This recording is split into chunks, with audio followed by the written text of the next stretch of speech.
Hello everyone, welcome to Ayurveda studies. आज हम human anatomy के सीरीज़ में पहला चैप्टर लेने वाले हैं, पेपर फर्स्ट का, न्यू सिलेबस NCISM के अकॉर्डिंग। इस चैप्टर का नेम है शरीर उपक्रमणीय अध्याय। शरीर उपक्रमणीय शारीर में सब सेक्शंस दिए हुए हैं। शरीर और शारीर की व्याख्या, षडंगत्वम, अंग प्रत्यंग विभाग, शरीर शास्त्र विभाग और शरीर ज्ञान प्रयोजन और समकालीन विज्ञान में इसके नैदानिक महत्व के साथ इसका विवरण पढ़ेंगे। राइट। जो पहला टॉपिक है इसमें शारीर और शरीर की व्याख्या करेंगे। तो शरीर हम एक इसको ह्यूमन बॉडी के साथ को रिलेट कर सकते हैं मॉडर्न स्टडीज़ में। तो जो शरीर है उसकी परिभाषा अनेक आचार्य देते हैं। तो इसमें सबसे पहले हम चरक के बारे में पढ़ेंगे कि चरक ने अपनी संहिता में शारीर स्थान में क्या लिखा हुआ है। शरीर के ऊपर लिखते हैं तत्र शरीरम नाम चेतना अधिष्ठान भूतम पंच महाभूत विकार समुदायात्मकम संयोगवाही। शरीर चेतना आत्मा का निवास स्थान है। यह पंच महाभूतों के विकारों से बना हुआ है। शरीर त्रिदोष, वात पित्त कफ, सप्त धातु और मल की समावस्था में कार्य करता है। फिर आचार्य सुश्रुत क्या लिखते हैं सूत्र स्थान में, दोष धातु मल मूलम ही शरीरम। जो दोष है, धातु है, मल है, ये शरीर के मूल तत्व हैं। इन्हीं तीन दोषों, सप्त धातुओं और तीन मल से शरीर को स्थिर रखते हैं। एक और पॉइंट है इसमें, शीर्यते अनेन इति शरीरम। शरीर निरंतर टूटने फूटने अपचय की प्रक्रिया में रहता है। जैसे एक नॉर्मल बॉडी है उसमें हम मेटाबॉलिज्म देखते हैं। मेटाबॉलिज्म में दो चीज़ें होती हैं, एक होती है कैटाबॉलिज्म, एक होती है एनाबॉलिज्म। कैटाबॉलिज्म जितने भी प्रोडक्ट्स हैं उनको ब्रेक डाउन करता है और एनाबॉलिज्म जितने भी प्रोडक्ट्स हैं उनको बनाता है। तो ये एक टोटल मेटाबॉलिज्म चलता है। वहीं पे यहाँ पे आचार्य ने लिख रखा है कि शरीर का निरंतर टूटने फूटने की, मतलब जो हमारा कैटाबॉलिज्म और एनाबॉलिज्म है वो प्रक्रिया चलती है। ऊर्जा उत्पन्न करने के लिए धातुओं का क्षय अपचय होता रहता है इसमें। तो यहाँ पे हम बेसिकली कैटाबॉलिज्म को एम्फसाइज कर रहे हैं। यहाँ पे दूसरा पॉइंट यहाँ पे लिखते हैं, शीर्यते ही अनस्ति आत्मनाम इति शरीरम। शरीर नष्ट होने के साथ ऊर्जा का निर्माण करता है। जब भी शरीर नष्ट हो रहा है तो ऊर्जा का निर्माण हो रहा है। इससे पुनः आहार पोषण से उपचय, उपचय मतलब वृद्धि द्वारा संतुलित किया जाता है। अब यहाँ पे एनाबॉलिज्म की बात हो गई। ठीक है, पहले वाले में अपचय मतलब कैटाबॉलिज्म और उपचय मतलब एनाबॉलिज्म। तो टोटल ये जो है मेटाबॉलिज्म को मेंटेन करके रखता है। शरीर के पर्यायवाची शब्द क्या क्या हैं? पहला यहाँ पे है काय, दूसरा है धी। जियते अनेन इति काया, मतलब काय अग्नि का प्रतीक है जिससे चय अपचय, जिसे मेटाबॉलिज्म भी कहते हैं, वो होता है। धार्यते अनेन इति देहा, जो धारण करता है। देह का अर्थ है वृद्धि या विकास। ठीक है, शरीर जिससे पोषण हो रहा है या जिससे धारण हो रहा है। पोषण हो रहा है तो काय इसका पर्यायवाची है और धारण हो रहा है तो देह इसका पर्यायवाची है। यहाँ पे एक शॉर्ट डिस्क्रिप्शन दिया है मेटाबॉलिज्म के बारे में। ये बोलते हैं चय और अपचय। अपचय मतलब कैटाबॉलिज्म, जहाँ पे ऊर्जा उत्पन्न करने के लिए धातुओं का टूटना। हमने मॉडर्न साइंस में भी पढ़ा है, कैटाबॉलिज्म इज़ लाइक कि जो भी मेन सब्सटेंस है उसको एंजाइम्स के थ्रू छोटे छोटे सब्सटेंसेस में ब्रेक डाउन करना कैटाबॉलिज्म होता है। वहीं पे यहाँ पे अपचय का मतलब भी सेम है, कि धातुओं का टूटना और उससे जो उत्पन्न हो रही है ऊर्जा वो अपचय कहलाती है। उपचय क्या है? एनाबॉलिज्म, उत्कों का निर्माण और ऊर्जा का संग्रह। वही एक छोटे छोटे मॉलिक्यूल जब बड़े बन जाते हैं बॉडी के स्ट्रक्चर को निर्माण करने के लिए, तो वो एनाबॉलिज्म है और उसको अपचय भी कहते हैं। काय अग्नि व्यापार, जब चय अपचय सही अनुपात में होता है तब शरीर की सम्यक अवस्था रहती है। जब एक बॉडी में प्रॉपर कैटाबॉलिज्म है, प्रॉपर एनाबॉलिज्म है, तो ही वो बॉडी हेल्दी है। सपोज़ अगर कैटाबॉलिज्म ज़्यादा हो गया तो हमारी बॉडी जो है वो न्यूट्रिशन डेफिशिएंट की तरफ चली जाएगी, उसमें क्षय होने लग जाएगा। अगर एनाबॉलिज्म ज़्यादा होने लग गया तो जितनी रिक्वायरमेंट है उससे ज़्यादा चीज़ें बन रही हैं, तो इसमें हम कह सकते हैं कि ओबेसिटी एक्सेट्रा जितने भी डिसऑर्डर्स हैं वो आ जाए। ठीक है, तो ये एक सम्यक अवस्था में नहीं रहेगी, ये असम्यक अवस्था बन जाएगी शरीर की। तो एक मेटाबॉलिज्म का मैंडेटरी होना एक नॉर्मल बैलेंस में, वही हमारी बॉडी के लिए बेटर होता है। अब दूसरा टॉपिक ये है कि शरीर की उत्पत्ति होती कैसे है। तो शरीर की उत्पत्ति के लिए प्रारंभिक निर्माण अगर हम देखें तो चरकशारी स्थान में लिखा हुआ है, शुक्र शोणितम जीव संयोगे तु खलु कुक्षिगते गर्भ संज्ञा भवति। द शुक्र शोणित जीव संयोगे, जब शुक्र और शोणित का संयोग हो रहा है कहाँ पे, तू खलु कुक्षिगते, मतलब जो गर्भाशय है या यूट्रस है उसमें जब शुक्र शोणित का जब संयोग होता है तो उसे गर्भ और जीव का संयोग होता है। शुक्र शोणित जीव कहाँ पे, कुक्षी में, तो उसको गर्भ की संज्ञा दी जाती है। पुरुष का शुक्राणु और स्त्री का शोणित गर्भाशय में मिलने पर जीवात्मा का प्रवेश होता है। इस प्रक्रिया को मनुष्य का अंकुर या एम्ब्रियो बनता है जिसे गर्भ कहते हैं। अब हमने मॉडर्न साइंस में भी देखा था, जब एक स्पर्म और ओवम मिलते हैं तो जाइगोट का फॉर्मेशन होता है। तो यहाँ पे भी शरीर की उत्पत्ति, जैसे हम बोलते हैं कि ह्यूमन बॉडी, फर्स्ट सेल क्या है ह्यूमन बॉडी का, तो वो एक जाइगोट है। तो यहाँ पे भी आचार्यों ने सेम डिस्क्रिप्शन दिया है। अब बोलते हैं गर्भ का निर्माण पंचमहाभूतों के दृष्टि से कैसे है, कि आयुर्वेद में या आयुर्वेद के अनुसार संसार के सभी पदार्थ जितने भी पंचमहाभूत हैं, जैसे पृथ्वी, जल, अग्नि, वायु, आकाश से बने हैं। ठीक है, मनुष्य का गर्भ भी इन्हीं पंच महाभूतों द्वारा निर्मित होता है। अब गर्भ से शरीर बनने की क्या प्रक्रिया है, इसमें आचार्य सुश्रुत ने अपनी संहिता सुश्रुतशारी स्थान में डिटेल में बताया है कि since the formation and to the development of the whole body, उन्होंने जितना भी डिस्क्रिप्शन दिया है वो सब हम यहाँ पे देखने वाले हैं। शुक्र शोणितम गर्भाशय स्थितम आत्म प्रकृति विकार सम्मूर्छितम गर्भ इति उच्यते। ये बोलते हैं कि शुक्राणु शोणित का गर्भाशय में संयोग, आत्मा, प्रकृति में यहाँ 8 प्रकृतियाँ और विकार में षोडश विकार। 8 प्रकृति में क्या कहेगा, अव्यक्त, महान, अहंकार और पंचतन मात्राएँ आ जाएंगी। 1 + 1 + 1 + 5 = 8। और विकार षोडश हैं तो इसमें क्या आएंगी, एकादश इंद्रियां जिसमें मन, कर्मेंद्रियां 5 और ज्ञानेंद्रियां 5 और पंचमहाभूत, तो ये मिला के हमारे 16 षोडश विकार हो गए। जब ये 8 प्रकृतियां और षोडश विकार और आत्मा का शुक्र और शोणित के साथ गर्भाशय में जब संयोग होता है तब जीवात्मा की उत्पत्ति होती है। ठीक है, इसके साथ इससे चेतना का व्यास प्राप्त होता है, तब उसे गर्भ कहा जाता है। यहाँ पे गर्भ की डेफिनेशन दी है सुश्रुत ने। चरक ने बोला था कि सिर्फ शुक्र का, शोणित का और जीव का जब कुक्षी में संयोग हो रहा है तब उसे गर्भ बोला है। आगे हम देखते हैं आगे क्या लिख रहे हैं आचार्य सुश्रुत। वो बोलते हैं तम चेतना अवस्थितम वायु विभजति तेज एन पचति आप विलयंती पृथ्वी सनहंती आकाशम विवर्धयति। ये जो है पंचमहाभूत का कैसे कैसे गर्भ पे एक्शन होता है वो डिटेल में बता रहे हैं। बोलते हैं कि जो वायु है, वात है, वो अंगों का विभाजन करती है और कार्य क्षमता का निर्माण करती है। जो जायगोट है, जायगोट को डिवाइड करने में जो हेल्पफुल है वो है वात। जायगोट जब डिवाइड होगा तो मॉर्यूला बनेगा, वो मॉर्यूला से फिर आगे के जितने भी एम्ब्रियो का डेवलपमेंट है वो सब होगा। ठीक है, फिर अग्नि जो पित्त है वो क्या काम कर रही है, पाचन और ऊष्मा का निर्माण करती है। जल आप बोलते हैं इसको, वो द्रवीभवन या तरलता या नमी प्रदान करता है। जितना भी ये मॉर्यूला जायगोट एम्ब्रियो बन रहे हैं उसमें जल का द्रवीभवन करने का कार्य होता है। पृथ्वी जिसको हम भूमि भी बोलते हैं वो संहनन या घनत्व या स्थिरता प्रदान करती है। इसमें जितना भी डेंसिटी या डेंसनेस आएगी, जब जायगोट, इसका वॉल्यूम तो चेंज नहीं हो रहा है लेकिन इसके अंदर की जो सेल्स हैं वो कॉन्स्टेंटली डिवाइड होते जा रहे हैं, तो ये जो घनत्व आ रहा है इसमें, ये पृथ्वी महाभूत की वजह से आ रहा है। अब जो आखिरी है हमारा आकाश अंतरिक्ष, ये क्या करता है कि रिक्त स्थान का निर्माण करता है और आकार की वृद्धि करता है। अब इसमें एक पॉइंट के बाद साइज़ इंक्रीज़ होने लगेगा एम्ब्रियो में, तो वो आकाश महाभूत की वजह से होगा।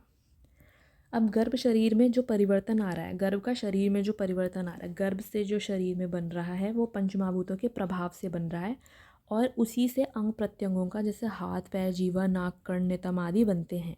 जब सभी अंग पूर्ण हो जाते हैं तब इसे शरीर कहा जाता है। इसी को हम श्लोक में देखते हैं क्या बोलते हैं आचार्य सुश्रुत।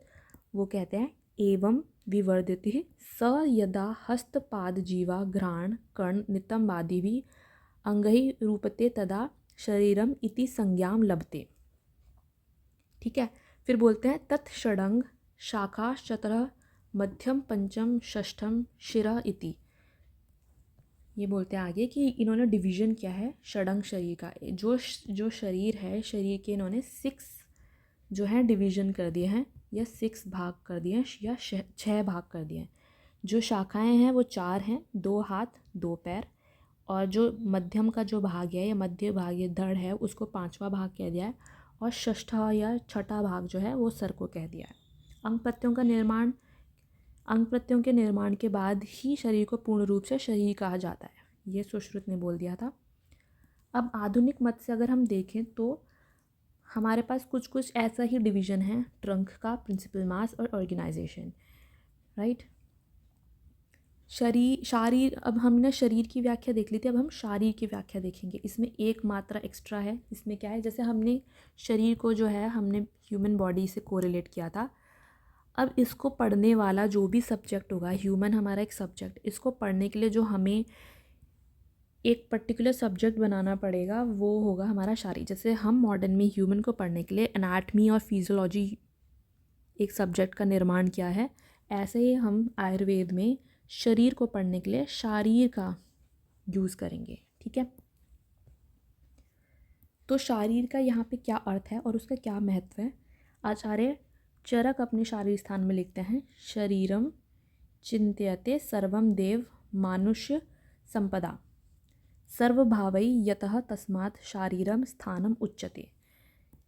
उनका तात्पर्य यह है कि शारीर वह स्थान है जहाँ शरीर के दैविक और मानवीय साधनों द्वारा किए गए चिंतन, विचार और उसके सभी भाव व्यक्त किए गए हैं। जो भी हम स्टडीज़ कर रहे हैं उनके दैविक या मानवीय साधनों से उसको शारीर स्थान में रखा गया है।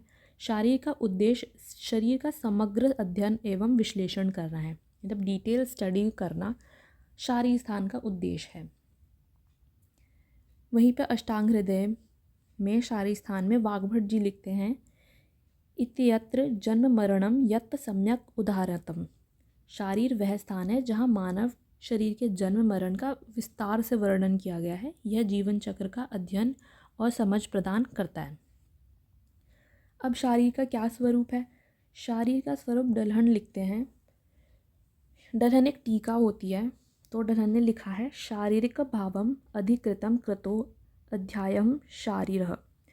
तो जो शारीर में शरीर के 2 मुख्य भावों का उल्लेख है वो है रचनाकर भाव और क्रियाकर भाव। जैसे हम ह्यूमन बॉडी को ही देख लें तो हम 2 टाइप से इसको पढ़ते हैं, एक स्ट्रक्चरली पढ़ते हैं और एक हम पढ़ते हैं फंक्शनली। जब हम स्ट्रक्चरली पढ़ते हैं तो हम ह्यूमन एनाटमी की बात करते हैं, और जब हम फंक्शनली पढ़ते हैं तो हम ह्यूमन फिजियोलॉजी की बात करते हैं। ऐसे ही यहाँ पे जब हम रचनाकर भावों के लिए पढ़ेंगे, जो स्ट्रक्चरल जैसे अंग प्रत्यंगों की संरचना हो गई या उनका जो ज्ञान हो गया वो हम रचनाकर भाव में पढ़ेंगे। वहीं पे अगर दोष धातु मल के कार्यों के बारे में बात कर रहे हैं, उनके फंक्शन के बारे में बात कर रहे हैं, उनके संतुलन का अध्ययन कर रहे हैं, तो हम क्रियाकर भावों के अंतर्गत इसको पढ़ेंगे।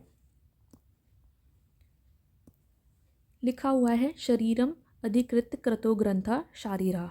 अरुण दत्त जब डिस्क्रिप्शन देता है, अरुण दत्त ने टीका लिखी है वाग्भट के ऊपर, जो अष्टांग है, अष्टांग के ऊपर अरुण दत्त टीका लिखते हैं। उसमें ये विस्तार से बताते हैं कि जो शरीर है, शरीर के अध्याय मानकर जो लिखे हुए ग्रंथ हैं उनको हम शारीर कहते हैं।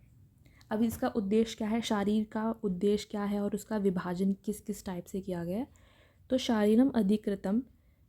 शारीरम अधिकृत्य कृतम तंत्रम शारीरम। शारीर वह तंत्र या शास्त्र है जिसमें शरीर को अध्याय मानकर या आधार मानकर उसके हर पहलू का वर्णन किया गया है। शारीर के 2 मुख्य अंग हैं, एक है रचना शारीर और एक है क्रिया शारीर। जिसमें हम एनाटमी पढ़ रहे हैं वो रचना शारीर, जिसमें हम फिजियोलॉजी पढ़ रहे हैं वो क्रिया शारीर है। अब रचना शारीर में हम क्या देखते हैं, शरीर की संरचना और अंग प्रत्यंग जैसे हड्डी, मांसपेशी, नसों या अन्य संरचनाओं का ज्ञान होता है उसमें। वहीं पे क्रिया शारीर में क्या है कि उसके जो शरीर में जो जितनी भी क्रियाएं चल रही हैं उसका अध्ययन कैसे करना है वो पढ़ेंगे हम। और दोष धातु और मल, इन सब के कार्य। शारीर का महत्व क्या है, हम इसको क्यों पढ़ रहे हैं? तो शारीर शरीर के समग्र अध्ययन का माध्यम है। यह शरीर की संरचना और कार्य दोनों को समझने में सहायक है। शारीर के अध्ययन से जीवन का, स्वास्थ्य का और रोगों का गहन ज्ञान प्राप्त हम कर सकते हैं। अब हम दूसरे टॉपिक पे चलते हैं, जो है षडंगत्वम। शरीर के 6 क्षेत्र क्या क्या हैं। पहले ये देख लेते हैं कि षडंग शरीर का अर्थ क्या है, षडंग शरीर का अर्थ क्या है।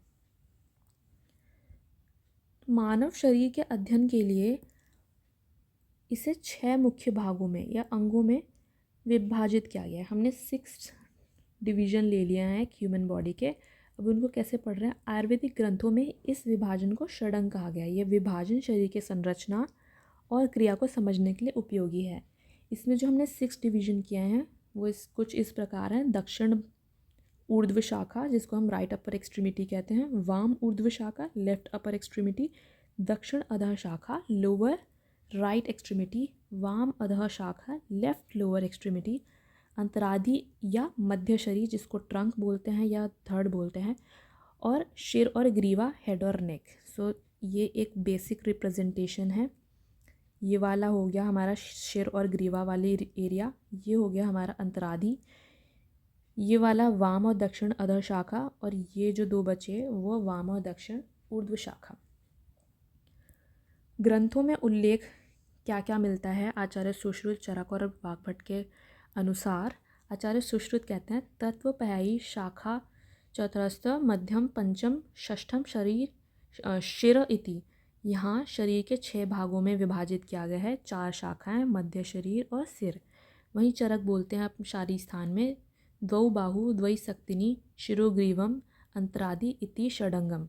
शरीर के अंगों में 2 बाहें, पैर, सिर, गर्दन और मध्य शरीर के रूप में परिभाषित किया गया है। वाग्भट अष्टांग हृदय शारीर स्थान में बोलते हैं, शिरो अंतरादि द्वौ बाहु सक्तिनी इति समास्ततः। शरीर के अंगों का सरल और संक्षिप्त वर्णन आचार्य सुश्रुत, चरक और वाग्भट ने किया हुआ है। अब षडंग शरीर का उपयोग क्या क्या है? जो पारंपरिक चिकित्सा है और रचनात्मक अध्ययन है और आधुनिक चिकित्सा, उनके अनुसार हम देखेंगे आयुर्वेद शरीर के इन 6 भागों को आधार मानकर जब विभिन्न रोगों की पहचान और उपचार किया जाता है तो वो पारंपरिक चिकित्सा के अंतर्गत आ जाता है। और जब इन्हीं अंगों का विच्छेदन करके, डायसेक्शन करके जब हम शरीर की संरचना और उनके कार्यों का ज्ञान प्राप्त करते हैं तो वो रचनात्मक अध्ययन के अंतर्गत आ जाता है। और जब हम आधुनिक शारीरिक संरचना, जो कि हम ह्यूमन एनाटमी का अध्ययन बोलते हैं, से भी इन 6 अंगों का आधार मानकर ज्ञान प्राप्त करते हैं तो वो आधुनिक चिकित्सा के अंतर्गत आ जाता है। तो ये जो है हमारे शरीर के उपयोग माने गए हैं, षडंग शरीर के। जो हमारा नेक्स्ट टॉपिक है वो है अब अंग प्रत्यंग विभाग या उपविभाग क्या क्या किए गए हैं हमने। पहला है अंग क्या है और प्रत्यंग क्या है। अंग मतलब जो मेन पार्ट्स हैं, प्रत्यंग मतलब सब पार्ट्स हैं। अंग ये शरीर के मुख्य भाग होते हैं, जैसे सिर, धड़, हाथ, पैर इत्यादि। और प्रत्यंग क्या है? ये मुख्य अंगों के छोटे छोटे भाग होते हैं, जैसे आँख, कान, नाक, उंगलियां इत्यादि। अब हम डिटेल में थोड़ा थोड़ा देख लेते हैं कि जो अंग प्रत्यंग हैं इनका वर्गीकरण और विवरण क्या क्या है। तो अंग जो है वो तो मेन बॉडी पार्ट्स हैं, मुख्य हैं, और जो प्रत्यंग हैं वो मुख्य अंगों के जो छोटे भाग होते हैं ना, दे आर सब parts of the main parts. ठीक है। तो अंग प्रत्यंगों का वर्गीकरण अगर विवरण जब हम कर रहे हैं तो उसमें पहला हम देख रहे हैं सिर, जो कि ये हेड है। उसमें क्या क्या आ जाता है? हेड में पूरा एक तो हमारा यहाँ फेस आ जाता है और एक स्कल आ जाता है। तो फेस में आँखें, नाक, कान, होठ और गाल आ जाते हैं। ठीक है। और जो स्कल होती है, स्कल में कपाल, ये कपाल आ जाता है जिसमें मस्तिष्क का स्थान होता है। फिर हम ग्रीवा देखते हैं। ग्रीवा में सिर को धड़ से जोड़ती है। ठीक है। ये सिर है और ये धड़ है, तो ग्रीवा उन दोनों को जोड़ रही है। स्वर यंत्र आ जाता है इसमें, जो हमारा वॉइस बॉक्स आ जाता है, इसी क्षेत्र में होता है। फिर हम देखते हैं ऊर्ध्व शाखा। जो हमारी ऊर्ध्व शाखाएं हैं, जैसे ये हमारी एक बॉडी हो गई, तो ये जो हमारी ऊर्ध्व शाखा है तो इसमें क्या क्या आता है? हमारे आर्म्स और पाम। जो हमारा मेन जो है वो आर्म, फोर आर्म, ये आर्म है, ये फोर आर्म है। फिर उसके बाद यहाँ पे हैंड आ जाता है। फिर हैंड में फिंगर्स, उंगलियाँ, अंगूठा, ये सब आ जाते हैं। और अधा शरीर में ये हमारा लोअर एक्सट्रीमिटी अगर हम अगर मैं इसको बनाऊं तो लेट सपोज़ ये लोअर एक्सट्रीमिटी है और ये पैर हैं, ठीक है। तो ये पैर और पाँव, लेग्स और फीट इसमें आ जाएंगे, जिसमें जांघ, घुटना, टखना और इसमें उंगलियां और एड़ी, ये सब आ जाता है। फिर मध्यम शरीर जो है हमारा ट्रंक बोलते हैं। इसमें हमारी ये जो है हमारी अपर एक्सट्रीमिटीज़ जा रही है और यहाँ से हमारी लोअर एक्सट्रीमिटीज़ जा रही है। ये अम्बलाइकस सपोज कर लेते हैं। तो इसमें हमारे बेसिकली अगर हम फ्रंट व्यू से ले रहे हैं, इंटीरियर व्यू से देख रहे हैं, तो यहाँ पे हमारे चेस्ट रीजन आ जा रहा है और एक एब्डोमेन रीजन आ जा रहा है। तो वक्ष प्रदेश और ये आ जाता है हमारा उदर प्रदेश। तो वक्ष में हम हृदय और यहाँ पे लंग्स, इनको स्टडी करेंगे। और उदर में पाचन तंत्र, डाइजेस्टिव सिस्टम के मुख्य अंगों को हम यहाँ पे डिस्क्राइब करेंगे, ठीक है। और फिर इसी का अगर हम पोस्टीरियर व्यू देख लेंगे तो वहाँ पे हमारे पास बैक आ जाएगी, जिस मेरुदंड, जिसको स्पाइन कहते हैं, उसके हम स्थान के बारे में भी देखेंगे। फिर आता है मर्म हमारे कुछ ऐसे वाइटल पॉइंट्स होते हैं, ये ओवरऑल बॉडी में हर जगह होते हैं। इनकी संख्या 107, सारे आचार्यों ने 107 ही बताई है। तो ये जो है वो हम पढ़ेंगे वाइटल पॉइंट्स के अंदर, और ये संवेदनशील और महत्वपूर्ण स्थान होते हैं, ठीक है। अब हमने अंग प्रत्यंग देख लिए कि क्या क्या कहाँ कहाँ पे हैं। अब इनका क्या महत्व है? इनका महत्व ये है कि ये हमारी संरचना, शरीर की जो संरचना है और उसके जो अवयवों का ज्ञान है वो देते हैं। और अंग और प्रत्यंग किस प्रकार कार्य करते हैं, उनकी फंक्शनैलिटी, उनका क्रिया क्या है, उनके बारे में बताते हैं। उनका क्या स्ट्रक्चर है वो तो हमने देख ही लिया था। और चिकित्सा में कैसे उपयोगी हैं, जैसे अंग प्रत्यंग की जानकारी से रोग पहचानने और उपचार करने में मदद मिलती है। अब जो हमारा नेक्स्ट टॉपिक है, शरीर शास्त्र का कैसे विभाग किया गया है, इसको अगर हम देखें तो शारीर शास्त्र के विभाग में मानव शरीर के अध्ययन और ज्ञान दो मुख्य भागों में विभाजित किया गया है। एक है रचना शारीर और दूसरा है क्रिया शारीर। तो रचना शारीर में एनाटमी आ जाता है और क्रिया शारीर में फिजियोलॉजी आ जाता है। एनाटमी की परिभाषा अगर हम देखें, जो रचना शारीर की परिभाषा दी गई है, रचना प्रतिपादकम शरीरम रचना शारीरम, अर्थात वह विज्ञान जिसमें शरीर के विभिन्न अवयवों की रचना का अध्ययन किया जाता है, वह रचना शरीर है। और इसका अध्ययन का उद्देश्य क्या है? रचना शरीर से हमें शरीर के विभिन्न अंगों, प्रत्यंगों, अवयवों की संरचना, स्थिति, आकार और उनके आपसी संबंधों का ज्ञान प्राप्त होता है। जैसे अगर हम ह्यूमन एनाटमी में भी देखें, हम क्यों पढ़ते हैं, तो हमें जितने ऑर्गन्स हैं, जितने भी हमारे स्ट्रक्चर्स हैं, बोन है, इनका क्या कोरिलेशन है, आर्टरीज, वेसल्स, इन सब का कोरिलेशन हम पढ़ते हैं। फिर इनको कैसे क्लिनिकली कोरिलेट करना, और सर्जरी के पॉइंट ऑफ व्यू से भी बहुत इंपॉर्टेंट हो जाते हैं ये। फिर इसमें क्या क्या मुख्य विषय आते हैं, जैसे अस्थियाँ, बोन्स, मांसपेशियाँ जिसको मसल्स बोलते हैं, संधियाँ, जॉइंट्स, सिराएँ, वेन्स, धमनियाँ, आर्टरीज, नाड़ियाँ जो हम नर्व्स कहते हैं, अंग, पार्ट्स और प्रत्यंग, ऑर्गन्स, इन सब की हम स्टडी करने वाले हैं डिटेल में। फिर जो सेकंड पार्ट है वो है क्रियाशारी, मतलब फिजियोलॉजी।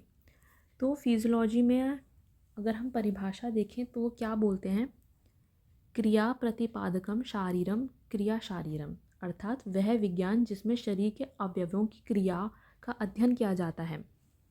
अब इसका क्या उद्देश्य है, इसका एम क्या है? एम इसका ये है कि क्रिया शरीर से हमें शरीर के दोष, धातु और मल और सूक्ष्म जो क्रियाएं चल रही हैं, इनके साथ अंगों और तंत्रों की क्रिया प्रणाली का ज्ञान प्राप्त होता है। मतलब हम जो डिटेल स्टडी कर रहे हैं वो फंक्शन के बारे में कर रहे हैं। इसमें मुख्य विषय क्या होंगे? दोष, धातु, मल और अंग तंत्रों का कार्य कैसे है। जब दोष नॉर्मल होंगे या बड़े होंगे या कम होंगे, या इनका जो भी एबनॉर्मेलिटी आएगी, इसमें नॉर्मल नहीं है, एबनॉर्मल हो गए हैं, तो वो सब जितने भी फंक्शंस हैं वो हम क्रियाशारी के अंतर्गत पढ़ेंगे। अब आयुर्वेद में शारीर शास्त्र का अध्ययन कैसे होता है, क्यों होता है और किस लिए है?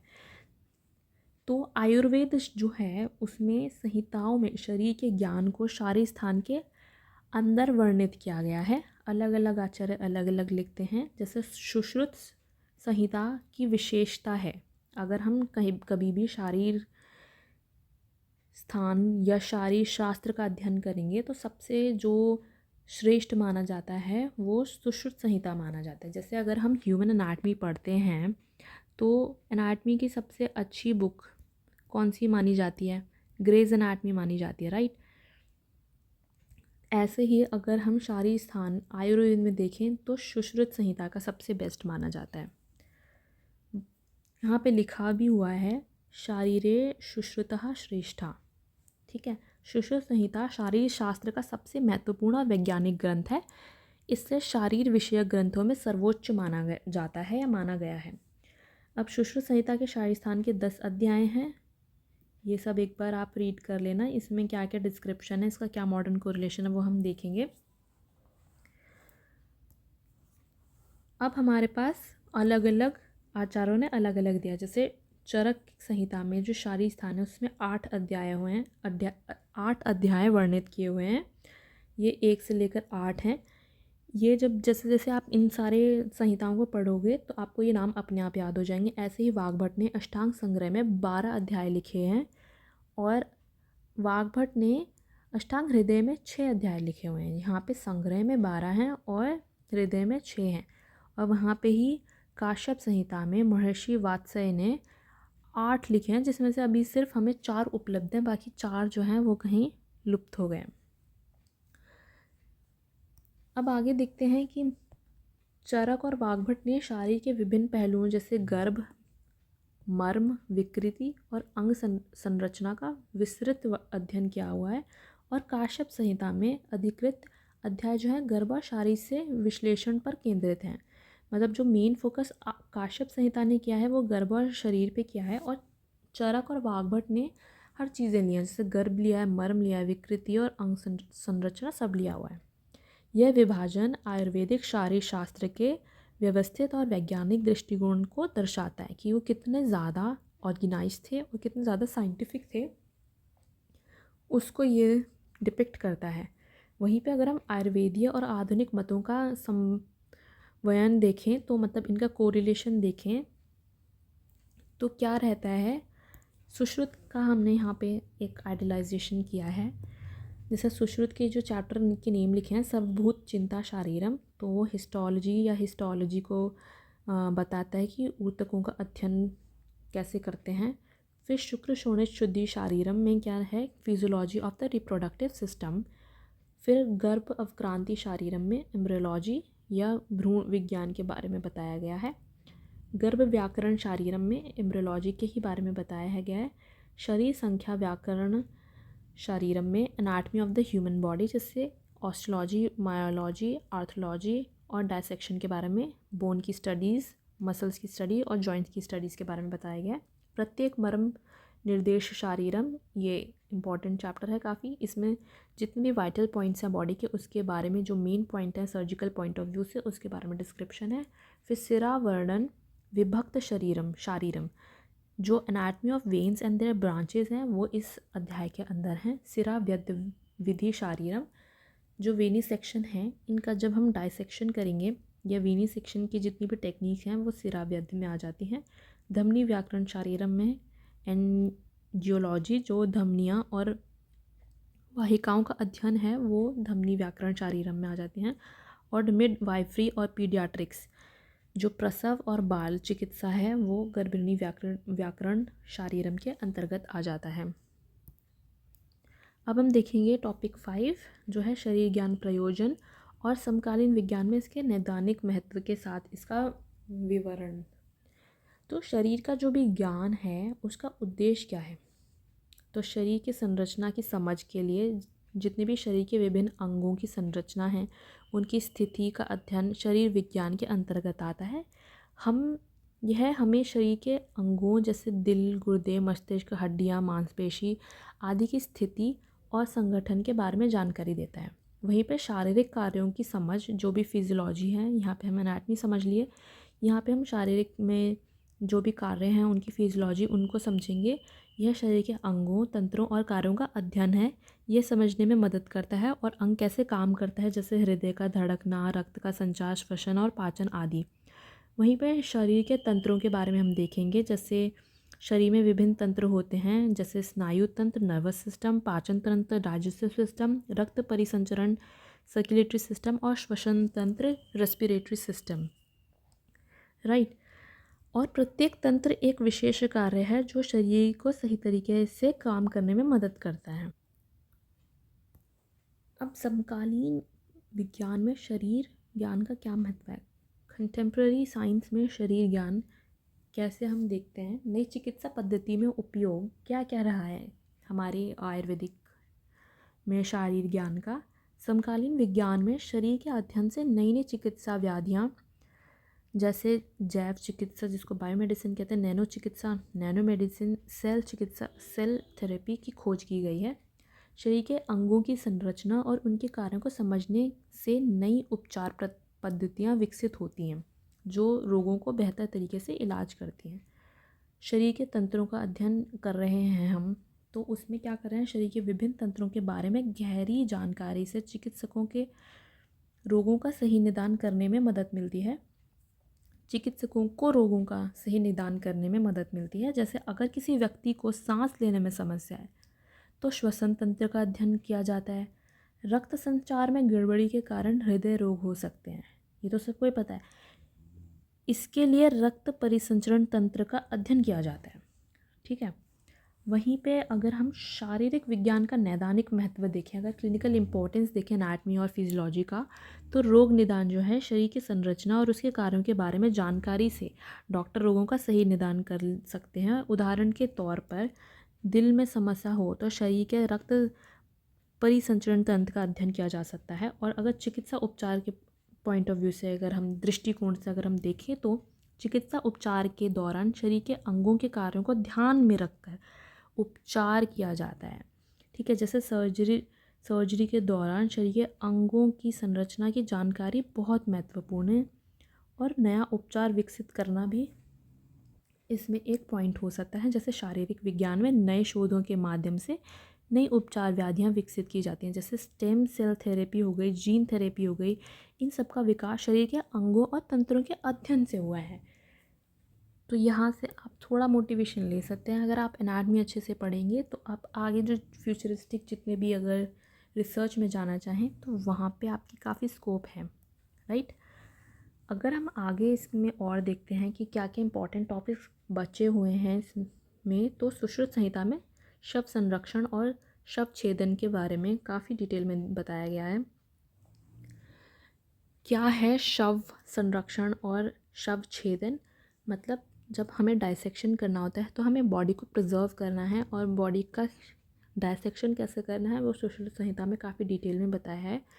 सुश्रुत संहिता में शरीर के अंग प्रत्यंगों का प्रत्यक्ष ज्ञान प्राप्त करने हेतु शव की संरक्षण करने और फिर उसे शव छेदन करने के विधि का वर्णन मिलता है, वो है सुश्रुत शाली स्थान में मिलेगा। एक बार आप इस श्लोक को रीड कर सकते हैं, उसकी व्याख्या नीचे लिखी हुई है।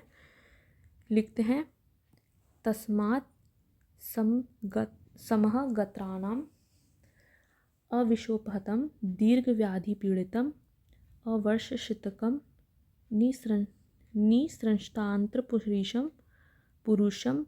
मतलब समस्त अंगों जो विष के प्रभाव से पीड़ित ना हो, जो दीर्घकालिक रोग से पीड़ित ना हो, मतलब इसे क्रॉनिक डिसीज़ नहीं होनी चाहिए, इसमें कोई पॉइजनिंग का केस नहीं होना चाहिए, और जिसकी आयु 100 वर्ष से कम हो, 100 ईयर्स से उसकी एज जो है कम होनी चाहिए, और जिसका आंतरिक मल साफ़ किया गया हो, ऐसा मनुष्य शव को छोड़ना। गाय पशुओं के शरीरों को पिंजरे में बंधा हुआ मुंजल वल्कल कुछ क्षण से लपेट दिया गया हो, ऐसे अंग प्रत्यंगों के अंधेरे स्थान में सड़ने देने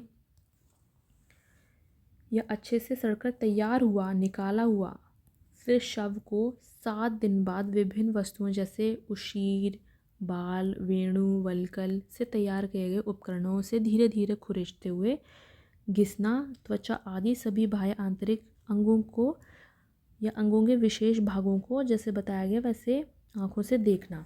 तो मतलब यहाँ पे बेसिकली क्या कर रहे हैं आचार्य सुश्रुत, क्या बताने की कोशिश कर रहे हैं कि ऐसे ह्यूमन बॉडी को लेना है जो पॉइज़न नहीं लिया हो, पॉइजन वाली बॉडी नहीं हो, टॉक्सिकेटेड बॉडी ना हो, जिसको कोई क्रॉनिक डिसीज़ नहीं हुई हो और जिसकी एज जो है वो 100 ईयर्स से कम हो, ऐसी हमें ह्यूमन बॉडी लेनी है। और उसका जो अंदर जितने भी एक्सक्रीट्रा है उसको हमें साफ़ कर देना है। और उन्होंने यहाँ कुछ ड्रग्स लिए हैं, मुंज, वल्कल, कुश, क्षण, इनसे उस बॉडी को लपेट देना है। ठीक है, फिर उसके बाद उसको अंधेरे में छोड़ देना है। धीरे धीरे जब वो अपने आप डिकम्पोज हो जाएगा थोड़ा सा, तो फिर उसको 7 दिन बाद विभिन्न वस्तुओं, जैसे फिर से अगेन उन्होंने ड्रग्स लिए हैं, उशीर, बल, वेणु, वल्कल और इनसे तैयार गए उपकरणों से धीरे धीरे ना इसको स्क्रैप आउट करना है। और उसमें जैसे जो भी त्वचा आदि जो भी हमें दिख रहे हैं, जैसे जैसे दिख रहे हैं वैसे वैसे हमें उसे ग्रहण करना है। ठीक है, ये तो सुश्रुत ने बताया। तो इसको हम अगर थोड़ा और आयुर्वेदिक पॉइंट ऑफ व्यू से, दृष्टिकोण से अगर हम देखें कि शव का संरक्षण किया कैसे और शव छेदन की पद्धतियाँ क्या क्या हैं, तो शव का पहले चयन के ऊपर विस्तार से बताया गया है कि चयन कैसे करना है। कि संपूर्ण अंग प्रत्यंग वाला होना चाहिए, जो भी हम डेड बॉडी ले रहे हैं, जिसका भी हमें फर्दर डाइसेक्शन करना है, उसके सारे अंग प्रत्यंग होने चाहिए। विष से मृत्यु नहीं होनी चाहिए, क्रॉनिक डिसीज़ नहीं होनी चाहिए, आयु 100 वर्ष से कम होनी चाहिए और मल साफ किया होना चाहिए। ये तो सुश्रुत ने भी बताया हुआ है।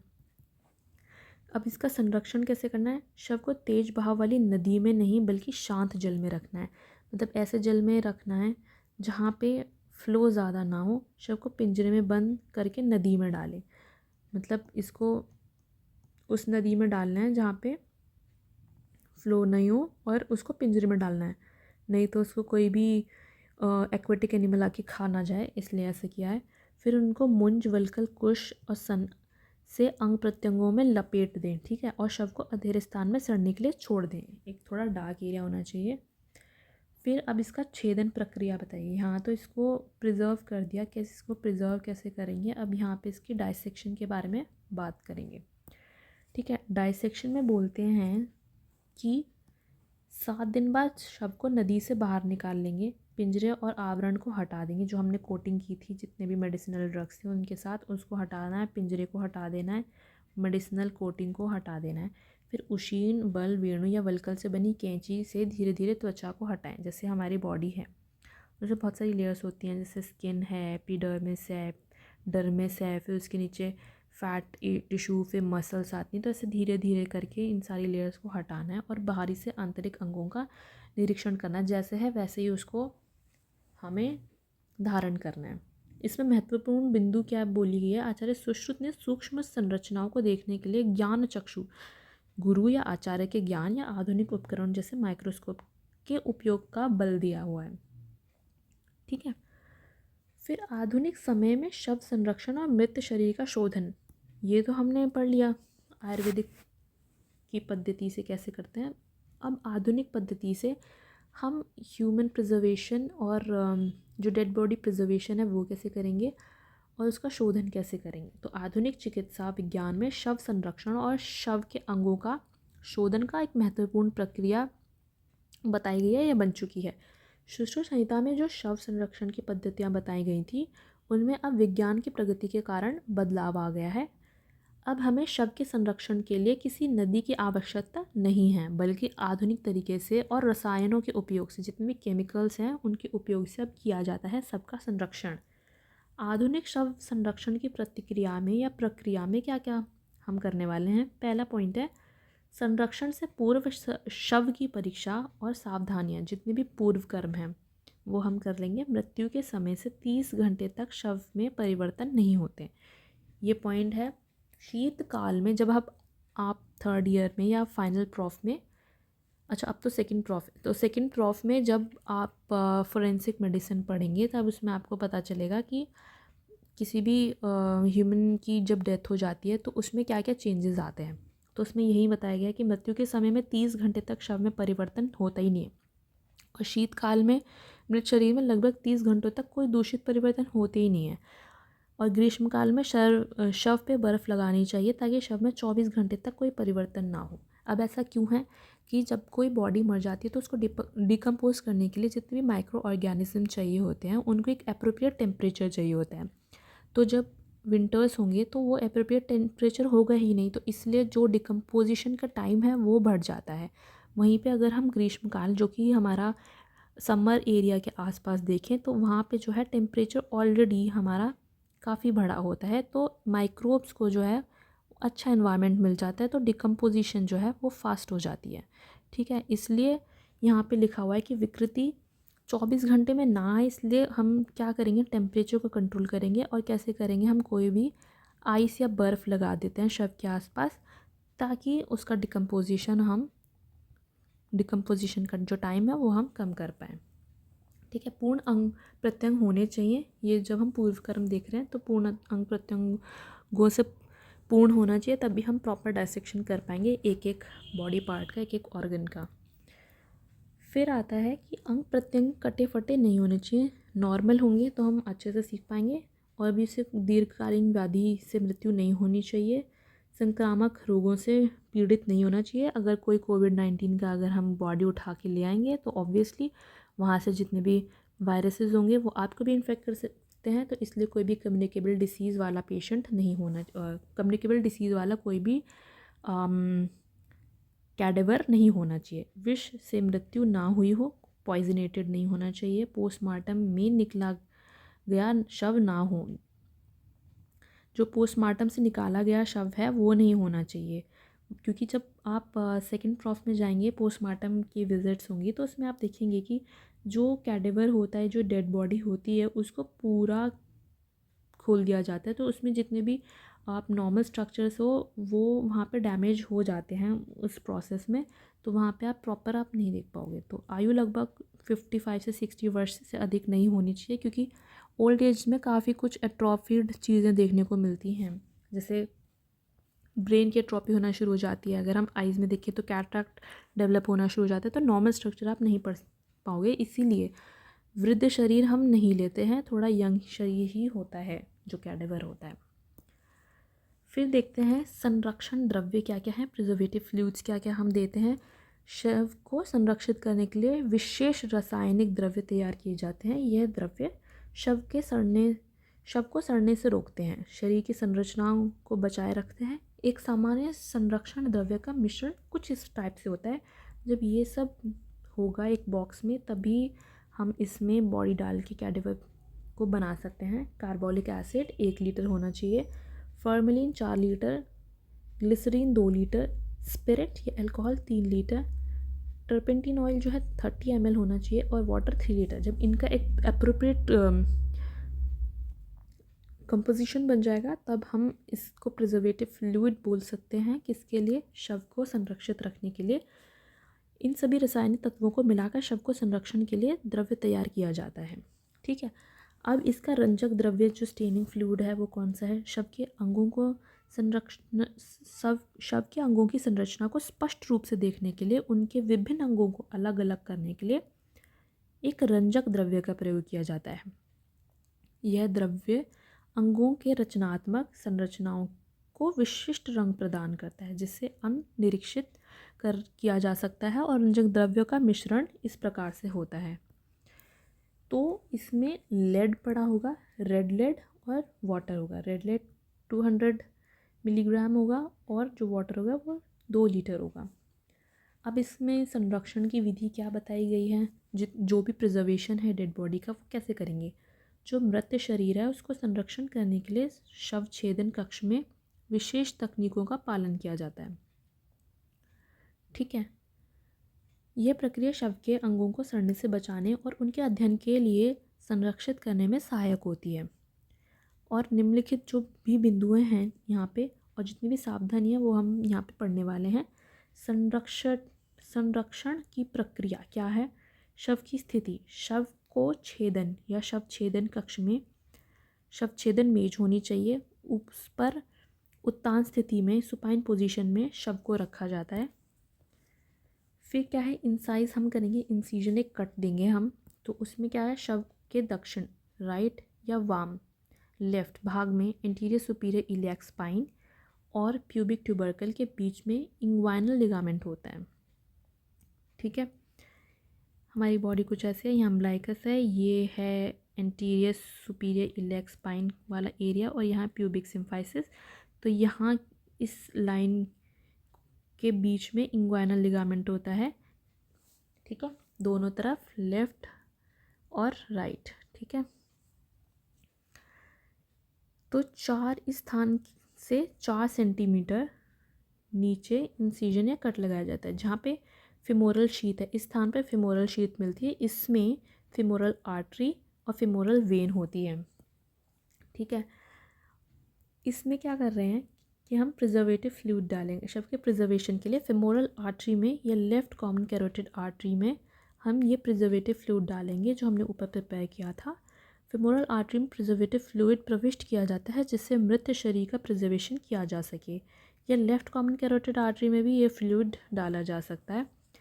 अब संरक्षण द्रव का उपयोग जब हम करेंगे तो anterior superior iliac spine, inguinal ligament और प्यूबिक ट्यूबरकल के नीचे 4 सेंटीमीटर में कट लगाकर फेमोरल आर्टरी में प्रिजर्वेटिव फ्लूइड डाला जाता है। ये एक समरी हो गई जो अभी ऊपर हम डिस्कस की।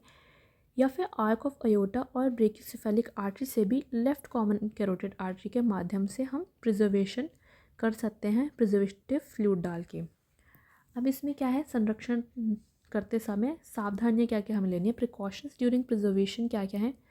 जितने भी आँख, कान और गुदा, इन सारे जितने भी ओपनिंग्स हैं यहाँ पे हमें रुई लगा देनी है। हमें ये जब हम फ्लूइड डाल रहे हैं तो हम बाहर ऊज आउट ना हो तो उसके लिए पहले ही ओपनिंग्स में हमने रुई लगा दी है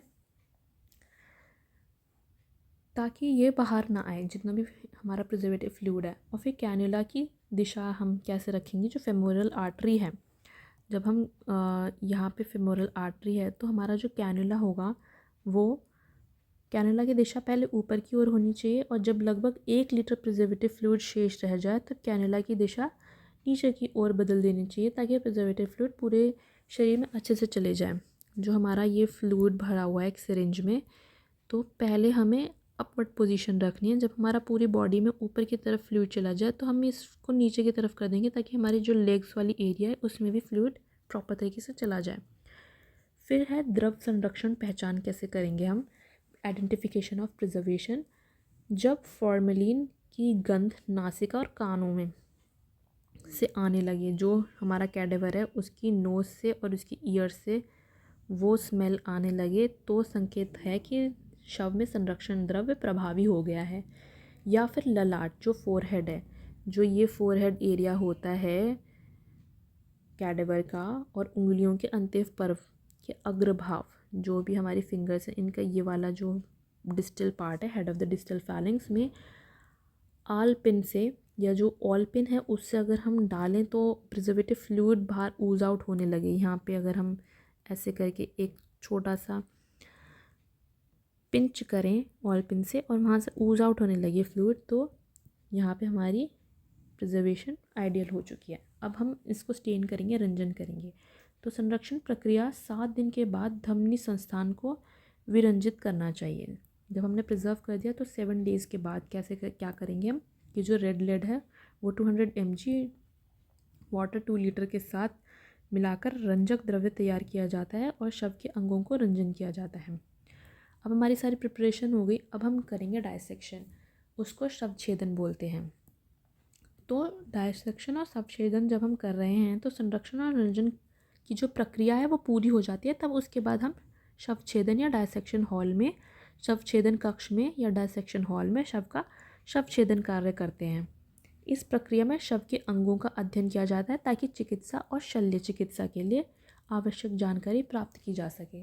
जब हम डायसेक्शन हॉल में जाते हैं और कैडेवर की जब हम डायसेक्शन करते हैं तो हम क्यों करते हैं कि हम उसके अंग प्रत्यंगों को अच्छे से समझ लें ताकि हम चिकित्सा और जो भी शल्य चिकित्सा जो भी हम सर्जरी करेंगे तो उससे पहले हमें नॉलेज होनी चाहिए कि हमें कहाँ कट लगाना है, कौन से ऑर्गन को हमें नहीं छेड़ना, वाइटल पॉइंट्स क्या क्या हैं और कौन सी आर्टरी लाइगेट करनी है, क्या करना है उसके लिए। तो ये वाला टॉपिक हम यहीं पे फिनिश करते हैं। बाकी की टॉपिक्स को अगर आपको पढ़ना है तो आप आयुर्वेद स्टडीज़ के ऐप पे जाके बाकी के लेक्चर्स देख सकते हैं। Thank you for today.